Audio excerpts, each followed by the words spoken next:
본 강좌에서는 익스프레션을 이용한 다양한 하중 조건의 정의 방법에 대해서 살펴보도록 하겠습니다. 예를 들어서 순간적인 충격 하중 또는 반복 하중, 그리고 실험에서 구한 하중값을 리커다인의 모델링에 적용하는 방법들을 익스프레션을 통해서 직접 적용해 보도록 하겠습니다. 보시는 예제는 먼저 충격 하중입니다.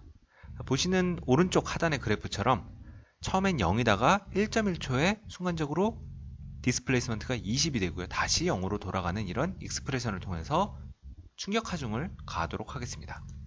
동영상을 먼저 살펴보시면 다음과 같습니다. 가만히 있다가 순간적으로 올라갔다 내려가죠. 이런 식의 충격 하중이고요. 여기서는 두 개의 스텝 함수를 조합해서 이러한 충격 하중을 만들어냈습니다. 먼저 첫 번째 스텝 함수는 타임이 1초까지는 0이다가요. 1.1초에 1을 리턴합니다. 그래서 결국은 20이랑 곱해보면 총 20을 리턴하는 경우가 되죠. 그래서 0이었다가 1.1초에 20이 되는 스텝 함수고요.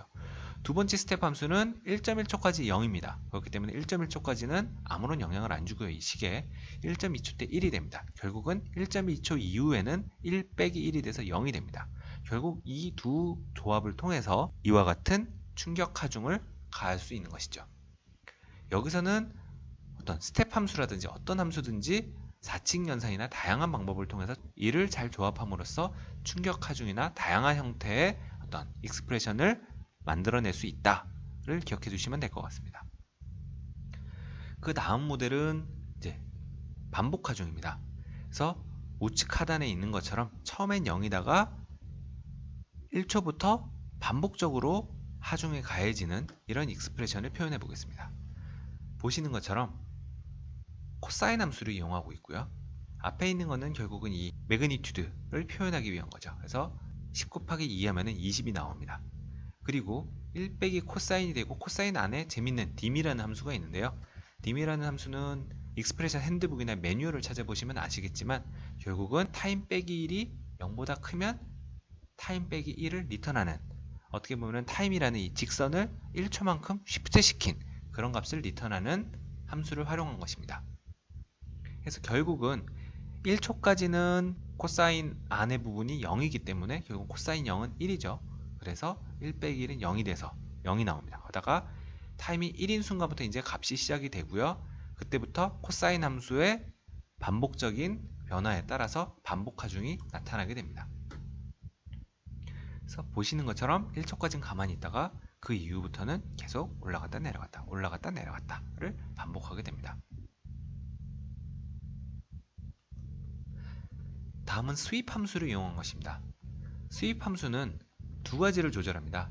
첫 번째로 이 우측 하단에 있는 것처럼 0이었다가 진폭이 점점 커집니다. 그리고 주파수도 처음에는 천천히 변하다가 아주 빨라지죠. 이 두 가지를 모두 표현할 수 있는 것이 바로 스윕 함수입니다. 그래서 인자가 좀 많죠. 인자가 좀 많은데 간단합니다. 그래서 우선 첫 번째 인자로 조건문에 따르는 어떤 타임이 들어갔고요. 그리고 두 번째 인자가 바로 매그니튜드를 위한 값입니다. 세 번째 값은 이제 시작값, 즉 1초부터 시작된다는 것이고 그때까지는 0이 리턴이 되고요. 그래서 1초부터 시작이 되면서 그때는 프리퀀시가 1이다. 그리고 그 다음 인자는 5초에 프리퀀시가 10이다 라는 것을 나타냅니다. 그리고 즉 신호의 매그니튜드가 점점 커지는데 1초가 걸린다는 의미입니다. 무슨 얘기냐면 결국은 1초까지는 가만히 있다가 1초에 걸쳐서 이 신호 크기 증가 시간 동안에 걸쳐서 진폭이 커지고요. 그와 동시에 프리퀀시는 1초부터 5초까지 1에서 10까지 변화한다는 얘기입니다. 만약에 이것을 스윕 함수가 아니고 다른 함수들을 조합을 해서 표현하려고 하면 아주 복잡하겠죠. 하지만 이 스윕 함수를 알고 있으면 간단하게 진폭과 프리퀀시가 변하는 이런 함수를 나타낼 수가 있습니다. 다음은 실험 결과를 리커다인에서 사용하는 방법입니다. 그래서 먼저 결과를 한번 보시죠. 이 우측에 있는 그래프가 뭔가 실험에서 구한 하중값이고 이 하중값을 바로 이 리커다인 모델에 적용한다고 보겠습니다. 결국은 이 변위를 통해서 하중을 가하게 되는데요. 변위 값을 뭔가 센서로 측정을 했겠죠. 센서로 측정한 값을 어떻게 사용하냐면 바로 리커다인에 있는 서브 엔티티 중에 스플라인이라는 게 있습니다. 그 스플라인으로 어떤 실험 데이터를 만들고요. 그러니까 실험 데이터를 가지고 서브 엔티티 스플라인을 만들고 그 후에 이 세 가지 스플라인 함수 중에 하나를 적절하게 목적에 맞게 사용하면 됩니다. 그래서 본 예제에서는 예를 들어 아키스플이라는 함수는 아키마 스플라인인데요. 이 경우에는 실험값에다가 10을 곱할 거고요. 증폭을 하기 위해서 딤에 대해서는 아까 설명을 드렸죠. 그래서 결국 1초까지는 0을 리턴하게끔 하기 위해서 이제 딤을 썼을 뿐이고요. 결국은 이 첫 번째 식에 들어간 게 스플라인의 x값이 되고 바로 여기 세팅된 스플라인의 y값을 대응되는 y값을 리턴하는 게 바로 이 아키마 스플라인입니다. 그리고 만약에 실험 데이터가 100개가 있다 하더라도 그 주어진 데이터의 중간중간에 있는 사이값은 아키마 스플라인에 의해서 보관된 값을 리턴하는 것이 바로 이 아키마 스플라인입니다. 마찬가지로 이 큐브 스플은 큐빅 스플라인이 되겠죠. 이처럼 목적에 맞게 어떤 실험에서 얻은 결과를 스플라인으로 만들어 놓고요. 그 데이터에 대해서 원하는 보관 함수를 통해서 값을 가져오는 것이 바로 이 스플라인 함수고, 이 방법을 이용해서 실험적으로 구한 데이터를 리커다인에 적용할 수가 있습니다. 예를 들어 어떤 회전 각도를 센서로 측정을 했고 그 회전 각도를 그대로 리커다인에 모사하고 싶다. 마찬가지입니다.